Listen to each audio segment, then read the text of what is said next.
दोस्तों, अगर मैं आपसे पूछूं कि पैसा कमाने के लिए सबसे ज़रूरी चीज़ क्या है, तो शायद आपके दिमाग में कई जवाब आएंगे।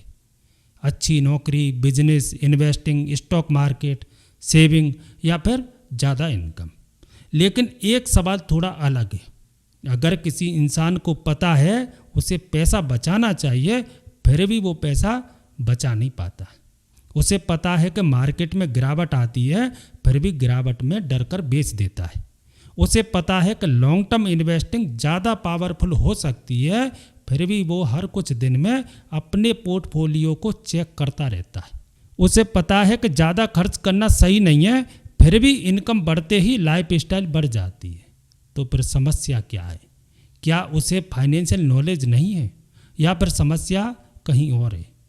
यही सवाल मॉर्गन हाउसल की किताब द साइकोलॉजी ऑफ मनी हमारे सामने रखती है। और मुझे लगता है कि इस किताब की सबसे इंटरेस्टिंग बात यही है, पैसा सिर्फ नंबर का खेल नहीं है, पैसा हमारे बिहेवियर का भी खेल है। आपका बचपन कैसा रहा? आपने अपने परिवार में पैसे को कैसे देखा? आपने दूसरों को अमीर बनते या गरीब होते कैसे देखा? आपने खुद फाइनेंशियल लॉस का अनुभव किया या नहीं? इन सब का असर इस बात पर पड़ सकता है कि आप आज पैसे के साथ कैसा व्यवहार करते हैं। और शायद इसी वजह से दो लोगों की इनकम एक जैसी हो सकती है, लेकिन उनके फाइनेंशियल डिसीजंस बिल्कुल अलग हो सकते हैं। आज हम इसी सोच को समझेंगे, लेकिन मैं इस किताब को चैप्टर वाइज चैप्टर नहीं पढ़ाऊंगा, क्योंकि अगर हम सिर्फ चैप्टर की बातें गिनाते रह गए तो हमें किताबों के शब्द तो याद रह जाएंगे, लेकिन उसकी असली सीख शायद नहीं समझ आएगी। हम इसे एक जर्नी की तरह समझेंगे, एक ऐसी जर्नी जिसमें सबसे पहले हमें खुद को समझना होगा, फिर पैसे को। मान लीजिए दो लोगों की इनकम 1 लाख रुपए महीने है। एक व्यक्ति इनकम का 30% बचाता है, दूसरा लगभग पूरा पैसा खर्च कर देता है। हम तुरंत कह सकते हैं कि पहला ज़्यादा समझदार है, लेकिन क्या कहानी इतनी सिंपल है? हो सकता है कि दूसरे व्यक्ति ने अपना बचपन फाइनेंशियल प्रॉब्लम में बिताया हो, उसने हमेशा पैसों की कमी देखी हो, इसलिए अब जब उसके पास पैसा आया तो उसे लगता हो कि उसे ज़िंदगी एंजॉय करनी चाहिए। दूसरी तरफ पहला व्यक्ति ऐसे घर से आया हो जहां हमेशा पैसे को लेकर डर रहा हो, इसलिए उसके लिए सेविंग सिर्फ सेविंग नहीं है, उसके लिए सेविंग मतलब सिक्योरिटी। यानी दोनों के पास पैसा है, लेकिन पैसे का मतलब दोनों के लिए अलग है। और यही बात पर्सनल फाइनेंस को इंटरेस्टिंग बनाती है। हम अक्सर दूसरे व्यक्ति को देखकर कहते हैं, ये इतना खर्च क्यों करता है, ये इतना पैसा बचाकर क्यों रखता है, ये मार्केट में इतना रिस्क क्यों लेता है, लेकिन हमें उसकी पूरी कहानी पता नहीं होती। हम उसकी आज की सिचुएशन देखते हैं, उसका पूरा पास्ट नहीं। इसीलिए मनी के मामले में कोई एक बिहेवियर सबके लिए सही नहीं हो सकता। आपका फाइनेंशियल डिसीजन आपकी लाइफ से जुड़ा हुआ है। किसी दूसरे व्यक्ति की लाइफ देखकर अपनी पूरी स्ट्रेटजी कॉपी करना शायद सही तरीका नहीं है। अब एक और इम्पोर्टेंट बात, हम जब किसी को सफल देखते हैं तो अक्सर मान लेते हैं कि उसकी सफलता सिर्फ उसकी मेहनत और स्किल की वजह से है, और जब कोई फेल होता है तो हम मान लेते हैं कि उसने गलत डिसीजन लिया होगा। लेकिन पैसा इतना सिंपल नहीं है। लक भी रिजल्ट का हिस्सा होता है। मान लीजिए दो लोगों ने लगभग एक जैसा बिजनेस शुरू किया, एक का बिजनेस तेज़ी से ग्रो कर गया और दूसरे का बिजनेस कुछ अनएक्सपेक्टेड प्रॉब्लम की वजह से बंद हो गया। क्या पहला व्यक्ति हमेशा दूसरे से ज़्यादा इंटेलिजेंट था? जरूरी नहीं। हो सकता है कि पहले व्यक्ति को सही समय मिला हो, सही कस्टमर मिला हो, सही अपॉर्चुनिटी मिली हो, और दूसरे व्यक्ति के सामने ऐसी प्रॉब्लम आ गई हो जिसे वो कंट्रोल नहीं कर सकता था। इसी तरह इन्वेस्टिंग में भी यही होता है। किसी स्टॉक में पैसा लगाकर अगर आपको बहुत बड़ा रिटर्न मिल गया तो इसका मतलब ये नहीं कि आपका हर डिसीजन आगे भी सही होगा, और अगर किसी अच्छी इन्वेस्टमेंट में नुकसान हो गया तो इसका मतलब यह भी नहीं कि आपकी पूरी सोच गलत थी। यह फर्क समझना बहुत ज़रूरी है, क्योंकि अगर हम हर सक्सेस को स्किल और हर फेल्योर को मिस्टेक समझेंगे तो हम गलत लेसन सीख सकते हैं। एक बार किसी व्यक्ति ने रिस्क लेकर बहुत पैसा कमा लिया तो वो अगली बार और बड़ा रिस्क ले सकता है।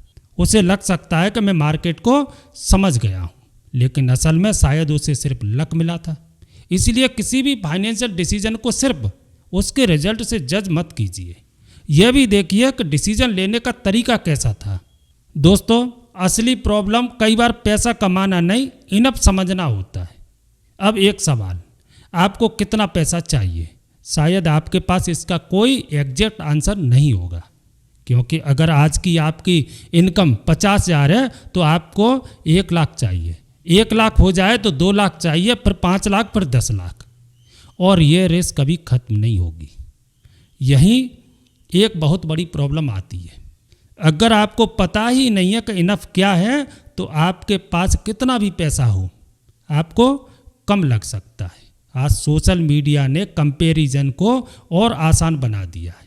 आप किसी की नई कार देखते हैं, किसी का बड़ा घर देखते हैं, किसी का फॉरेन ट्रिप देखते हैं, किसी का बिजनेस, किसी का पोर्टफोलियो, और फिर लगता है मुझे भी ऐसा करना है। लेकिन हमें उस इंसान की पूरी फाइनेंशियल स्टोरी नहीं पता। हमें यह नहीं पता कि उस कार पर लोन है या नहीं, उसके पास कितना पैसा बचा है, उसका रिस्क कितना है, उसकी इनकम कितनी स्टेबल है। हम सिर्फ बाहर की चीज़ देखते हैं और फिर अपनी पूरी ज़िंदगी से उसकी ज़िंदगी की तुलना करने लगती है। इसलिए इनफ का मतलब यह नहीं है कि आप आगे बढ़ना बंद कर दें।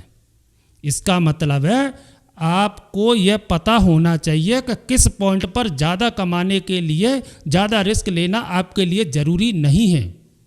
क्योंकि अगर आपको कभी लगता ही नहीं कि अब मेरे लिए पर्याप्त है तो आप उस वेल्थ को भी रिस्क में डाल सकती हो, जिसे बनाने में आपको कई साल लगे। दोस्तों, अब यहाँ एक बहुत इम्पोर्टेंट डिफरेंस समझिए। इनकम और वेल्थ एक चीज़ नहीं है। मान लीजिए कोई व्यक्ति हर महीने 5 लाख कमाता है लेकिन पूरा पैसा खर्च कर देता है। दूसरा व्यक्ति 2 लाख कमाता है लेकिन हर महीने 50,000 बचाकर इन्वेस्ट करता है। कुछ साल बाद कौन ज़्यादा फाइनेंशियली स्ट्रांग होगा? इसका जवाब सिर्फ इनकम देखकर नहीं दिया जा सकता, क्योंकि इनकम आपको बताती है कि आप कितना कमा रहे हैं, लेकिन वेल्थ आपको बताती है आपके पास कितना बचा है और भविष्य के लिए कितना काम कर रहा है। और यही वजह है कि वेल्थ अक्सर दिखाई नहीं देती। आप किसी की कार देख सकते हैं, उसका घर देख सकते हैं, उसके कपड़े देख सकते हैं, लेकिन आप उसकी सेविंग नहीं देख सकते, उसका इमरजेंसी फंड नहीं देख सकते, उसका डेट नहीं देख सकते, उसका इन्वेस्टमेंट पोर्टफोलियो नहीं देख सकते। इसलिए जो चीज़ सबसे ज़्यादा दिखाई देती है वो ज़रूरी नहीं कि असली वेल्थ हो। कई बार असली वेल्थ वो पैसा होता है जिसे आपने खर्च नहीं किया। दोस्तों, हम सेविंग को अक्सर किसी गोल से जोड़ते हैं। घर खरीदना, कार खरीदनी, रिटायरमेंट के लिए पैसा चाहिए, इमरजेंसी के लिए पैसा चाहिए। लेकिन सेविंग का एक और बहुत बड़ा फ़ायदा है, सेविंग आपको फ्रीडम देती है। मान लीजिए आपकी नौकरी चली जाती है, अगर आपके पास कोई सेविंग नहीं है तो आप मजबूरी में कोई भी काम पकड़ सकते हैं। लेकिन अगर आपके पास 6 महीने या 1 साल के खर्च के बराबर पैसा अलग है तो आपके पास सोचने का समय है। आप कह सकते हैं कि मुझे तुरंत कोई भी डिसीजन लेने की ज़रूरत नहीं है। यही फाइनेंशियल फ्रीडम का एक छोटा लेकिन पावरफुल रूप है। पैसा सिर्फ चीज़ें खरीदने के लिए नहीं होता। कई बार पैसा आपको किसी चीज़ को करने से मना करने की ताकत देता है। आप खराब जॉब छोड़ सकती हैं, गलत बिजनेस डील को मना कर सकती हैं, बिना सोचे लोन लेने से बच सकते हैं, और सबसे इम्पोर्टेंट, आप अपने डिसीजन सिर्फ इसलिए नहीं लेते क्योंकि मेरे पास कोई दूसरा रास्ता नहीं है। इसलिए सेविंग को सिर्फ पैसा जमा करना मत समझिए, सेविंग आपके फ्यूचर ऑप्शन खरीदती है। अब इन्वेस्टिंग की सबसे फेमस बात, कंपाउंडिंग। हम अक्सर इसे कैलकुलेशन के रूप में समझते हैं, इतना रिटर्न, इतने साल और इतना पैसा। लेकिन कंपाउंडिंग की असली ताकत सिर्फ कैलकुलेशन में नहीं है, उसकी असली ताकत है टाइम। शुरुआत में ग्रोथ बहुत छोटी दिखाई देती है। आप थोड़ा पैसा इन्वेस्ट करते हैं, कुछ साल बाद देखते हैं इतना ही बड़ा। यही वो पॉइंट है जहाँ बहुत लोग इम्पेशेंट हो जाते हैं उन्हें जल्दी रिजल्ट चाहिए, लेकिन कंपाउंडिंग को समय चाहिए। पहले आपका पैसा ग्रो करता है, फिर उस ग्रोथ पर भी ग्रोथ होने लगती है और धीरे धीरे इफेक्ट बड़ा होता जाता है। लेकिन यहाँ एक बात और समझिए, कंपाउंडिंग सिर्फ इन्वेस्टमेंट में नहीं होती, आपकी हैबिट्स में भी कंपाउंड होती है। अगर आप हर महीने थोड़ा ज़्यादा बचाती हैं तो उसका असर सालों में बड़ा हो सकता है। अगर आप हर साल अपना खर्च थोड़ा कंट्रोल करते हैं तो उसका असर बड़ा हो सकता है। अगर आप लगातार गलत फाइनेंशियल डिसीजन लेते हैं तो उनका नुकसान भी समय के साथ बढ़ सकता है। इसलिए सवाल सिर्फ ये नहीं है कि मैं अपने पैसे पर कितना रिटर्न कमा रहा हूँ, सवाल यह भी है कि मेरी फाइनेंशियल हैबिट्स किस दिशा में कंपाउंड हो रही हैं। अब मुझे लगता है कि इस पूरी सोच का सबसे ब्यूटीफुल हिस्सा यहाँ आता है, हम पैसा क्यों चाहते हैं। बहुत लोग कहेंगे अच्छा घर, अच्छी कार, ट्रेवल, लग्जरी, लेकिन इन पॉइंट के बाद शायद पैसे की सबसे बड़ी वैल्यू ये नहीं रह जाती कि आप क्या खरीद सकते हैं, बल्कि आप क्या करने के लिए मजबूर नहीं हैं। मान लीजिए आपकी इनकम अच्छी है, लेकिन आपकी पूरी फाइनेंशियल लाइफ ऐसी है कि आप एक खराब जॉब छोड़ नहीं सकते, आपको हर महीने EMI देनी है, आपके पास सेविंग नहीं है, आपकी पूरी इनकम खर्च हो जाती है, तो बाहर से आप सक्सेसफुल दिख सकती हैं, लेकिन अंदर से आपके पास फ्रीडम कम हो सकती है। दूसरी तरफ कोई व्यक्ति शायद बहुत लग्जरी लाइफ स्टाइल नहीं जी रहा, लेकिन उसके पास सेविंग है, इन्वेस्टमेंट है, कर्ज कम है, उसके खर्च कंट्रोल में है, और अगर उसे कोई जॉब पसंद नहीं आती तो उसके पास दूसरा रास्ता चुनने की थोड़ी फ्रीडम है। यही वो जगह है जहां मुझे लगता है कि वेल्थ का असली फायदा दिखाई देता है। वेल्थ सिर्फ चीज़ें खरीदने की क्षमता नहीं है, वेल्थ अपने समय पर थोड़ा ज़्यादा कंट्रोल है। अब एक गलती जो हम फाइनेंशियल प्लानिंग करते समय करती है, हम सब कुछ एग्जैक्ट कैलकुलेट करना चाहती हैं। मेरी इनकम इतनी बढ़ेगी, रिटर्न इतना मिलेगा, इन्फ्लेशन इतना रहेगा, 20 साल बाद इतना पैसा होगा। लेकिन ज़िंदगी एक्सेल सीट की तरह नहीं चलती, कुछ भी हो सकता है। इनकम कम हो सकती है, जॉब जा सकती है, बिजनेस खराब हो सकता है, मार्केट कई साल तक अच्छा रिटर्न न दे, फैमिली की जिम्मेदारियां बढ़ सकती हैं, आपकी प्रायोरिटीज़ बढ़ सकती है। इसलिए अच्छी फाइनेंशियल प्लानिंग का मतलब ये नहीं है कि आपने फ्यूचर बिल्कुल सही प्रेडिक्ट कर लिया। अच्छी प्लानिंग का मतलब है अगर चीज़ें मेरे हिसाब से नहीं हुई तब भी मैं संभल सकूं। यही वजह है कि इमरजेंसी फंड ज़रूरी है, कुछ कैश रखना ज़रूरी हो सकता है, बहुत ज़्यादा डेट से बचना ज़रूरी है, और इन्वेस्टमेंट में इतना रिस्क नहीं लेना चाहिए कि एक खराब साल आपकी पूरी फाइनेंशियल लाइफ हिला दे। आपको अपने प्लान में गलती की जगह रखनी चाहिए। अब एक बात जो बहुत ज़रूरी है, मान लीजिए इंटरनेट पर कोई कहता है ये सबसे बेस्ट इन्वेस्टमेंट स्ट्रेटजी है, लेकिन सवाल है क्या वो आपके लिए भी बेस्ट है। मान लीजिए एक स्ट्रेटजी मैथमेटिकली बहुत अच्छा रिटर्न दे सकती है, लेकिन मार्केट 30% गिरते ही आप पैनिक में बेच देती है, तो वो स्ट्रेटजी आपके लिए अच्छी कैसे हुई। क्योंकि असली दुनिया में सिर्फ रिटर्न नहीं चाहिए, आपको ऐसी स्ट्रेटजी चाहिए जिसे आप लंबे समय तक फॉलो कर सकें। यही कारण है कि पर्सनल फाइनेंस में परफेक्ट स्ट्रेटजी से ज़्यादा यूजफुल होती है रीजनेबल स्ट्रेटजी। आपको ऐसी स्ट्रेटजी चाहिए जो आपकी इनकम, आपकी जिम्मेदारियां और आपकी रिस्क कैपेसिटी और आपके नेचर के साथ फिट हो। क्योंकि अगर स्ट्रेटजी आपके बिहेवियर के खिलाफ है तो मुश्किल समय में आप खुद ही उसे छोड़ देंगे। दोस्तों, आज एक और बड़ा प्रॉब्लम है कंपैरिजन। आप किसी को देखते हैं जो 25 साल की उम्र में बहुत पैसा कमा रहा है, आपको लगता है मैं पीछे रह गया, फिर आप ज़्यादा रिस्क लेते हैं, फिर जल्दी पैसा कमाने की कोशिश करती हैं, फिर गलत इन्वेस्टमेंट कर बैठती हैं। लेकिन यहाँ एक और बात याद रखिए, आप किसी दूसरे व्यक्ति की पूरी कहानी नहीं जानते, आपको उसका स्टार्टिंग पॉइंट नहीं पता, उसकी फैमिली सपोर्ट नहीं पता, उसके फेलियर नहीं पते, उसकी लकी अपॉर्चुनिटी नहीं पता। आप सिर्फ फाइनल रिजल्ट देख रहे हैं और अपनी पूरी ज़िंदगी को उसके हाईलाइट से कंपेयर कर रही है। इसलिए फाइनेंशियल सक्सेस की अपनी डेफिनेशन बनाइए। दूसरे के पास क्या है ये आपकी प्रॉब्लम नहीं है। सवाल है क्या आप अपनी फाइनेंशियल लाइफ को पहले से बेहतर बना रही हैं।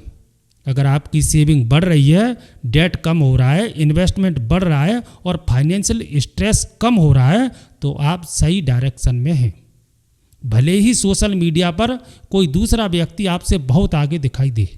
दोस्तों, अगर मुझे द साइकोलॉजी ऑफ मनी की पूरी सोच को कुछ सिंपल रूल्स में बदलना हो तो मैं 5 बातें सबसे ऊपर रखूँगा। पहली, अपने लिए इनफ तय कीजिए, क्योंकि बिना डेस्टिनेशन के दौड़ते रहना कभी खत्म नहीं होगा। दूसरा, इनकम बढ़ाइए, लेकिन हर इनकम इंक्रीज को लाइफ स्टाइल इंक्रीज मत बनाइए। जितना ज़्यादा कमाते हैं उसका कुछ हिस्सा वेल्थ बनाने में जाने दीजिए। तीसरी, सेविंग को प्रायोरिटी बनाइए, क्योंकि सेविंग आपको सिर्फ पैसा नहीं देती, आपको ऑप्शंस देती है। चौथा, ऐसा रिस्क मत लीजिए जिससे आपकी पूरी फाइनेंशियल लाइफ खतरे में आ जाए। रिटर्न कम हो सकता है, लेकिन अगर आप सर्वाइव करती हैं तो आपके पास आगे बढ़ने का मौका रहता है। पांचवी, मनी को फ्रीडम में बदलिए। अगर पैसा आपको सिर्फ ज़्यादा चीज़ें खरीदने की ताकत दे रहा है तो शायद आप पैसे की सबसे बड़ी ताकत का इस्तेमाल नहीं कर रहे। पैसे का एक बड़ा फ़ायदा ये है कि आप अपने समय और डिसीजंस पर ज़्यादा कंट्रोल पा सकें। दोस्तों, द साइकोलॉजी ऑफ मनी को मैं सिर्फ पैसे की किताब नहीं मानता। मेरे हिसाब से यह हमारे बिहेवियर को समझने की किताब है, क्योंकि पैसा कमाना एक बात है, लेकिन पैसा संभालना अलग बात है। आप बहुत पैसा कमा सकती हैं, लेकिन अगर आपको इनफ समझ नहीं आता तो आपको हमेशा और चाहिए होगा। आप अच्छी इन्वेस्टमेंट कर सकती हैं, लेकिन अगर मार्केट गिरते ही आप डर जाती हैं तो आपका प्लान काम नहीं करेगा। आपकी इनकम बहुत अच्छी हो सकती है, लेकिन अगर लाइफ स्टाइल भी उसी स्पीड में बढ़ती रही तो वेल्थ शायद नहीं बनेगी। और आप बहुत कुछ जानते हो सकती हैं, लेकिन अगर आप अपने बिहेवियर को कंट्रोल नहीं कर सकते तो नॉलेज अकेले आपको फाइनेंशियली सक्सेसफुल नहीं बना पाएगी। इसलिए अगर आज की पूरी वीडियो से आपको सिर्फ एक बात याद रखनी है तो मैं चाहूँगा कि आप ये याद रखें, पैसे का खेल सिर्फ ये नहीं है कि आप कितना कमा सकती हैं। असल खेल ये है कि आप कितना बचा सकती हैं, कितना समय तक टिक सकती हैं, कितना रिस्क संभाल सकती हैं, और सबसे ज़रूरी, आप पैसे का इस्तेमाल अपनी ज़िंदगी को बेहतर बनाने के लिए कैसे करती हैं। क्योंकि आखिर में हम पैसा सिर्फ पैसा रखने के लिए नहीं चाहते। हम पैसा चाहते हैं थोड़ी सिक्योरिटी के लिए, थोड़ी फ्रीडम के लिए, अपने परिवार के लिए, अपने फ्यूचर के लिए, और शायद सबसे ज़्यादा अपने समय पर कंट्रोल के लिए। इसीलिए अगली बार जब आप अपना फाइनेंशियल गोल लिखें तो सिर्फ ये मत लिखिए मुझे इतने करोड़ चाहिए। एक सवाल और लिखिए, उस पैसे से मैं अपनी ज़िंदगी में क्या बदलना चाहता हूँ। अगर इसका जवाब आपको मिल जाए तो शायद आपने सिर्फ अपना फाइनेंशियल गोल नहीं खोजा, आपने पैसे का अपना मतलब खोज लिया। और शायद यही द साइकोलॉजी ऑफ मनी की सबसे बड़ी सीख है।